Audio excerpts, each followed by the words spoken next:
Right, today we're talking a bit about ADHD stereotypes because although awareness is growing, there are still often assumptions people make about what ADHD looks like.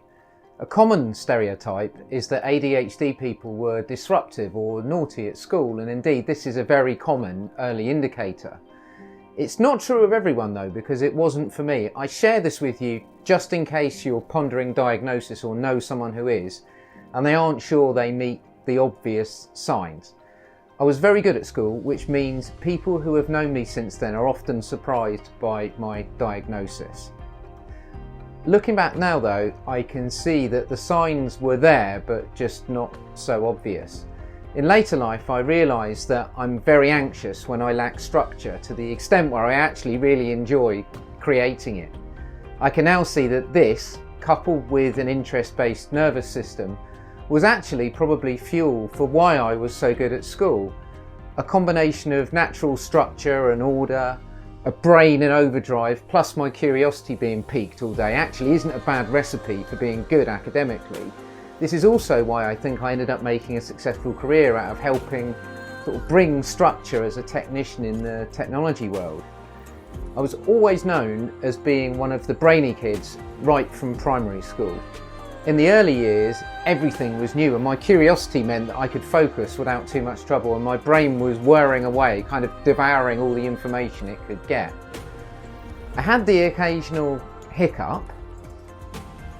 My one bad report ever actually arose from a teacher's experiment gone wrong, putting me in a lower stream, supposedly to bring on others, only served to kill my motivation. I remember being told off for not listening once and actually thinking, yeah, whatever, and genuinely really not caring. This was really odd because I've always had a strong sense of not wanting to let anyone down and a tendency towards perfectionism. It was a major departure from my usual hyper-focus anyway.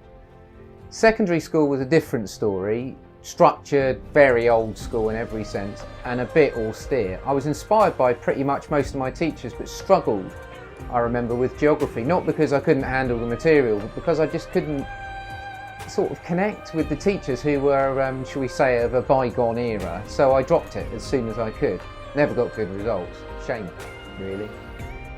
Anxiety always crept in with wordy subjects as well. I still get panicky now learning things by rote. I just couldn't make the words stick in my mind, and I can see now this is because kind of how I oscillate my focus over the words when I read. I learned to do it fast so that it's never held me back, but it makes absorbing lots of text into my memory very, very hard and like really tiring as well.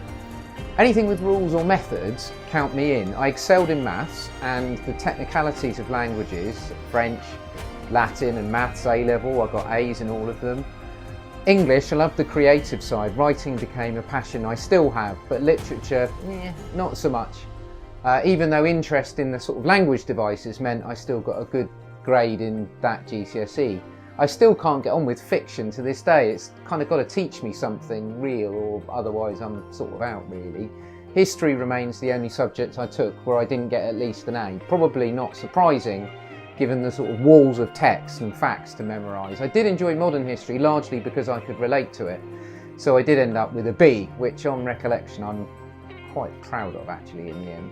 So I guess the main takeaway I would leave you with is that yes, there are some commonly occurring patterns, but they aren't the be-all and end-all. Dig a little deeper into the ADHD traits and you might be as surprised as I was by what you find. I hope my sharing my experiences with you, I should say, might have struck a chord with you anyway.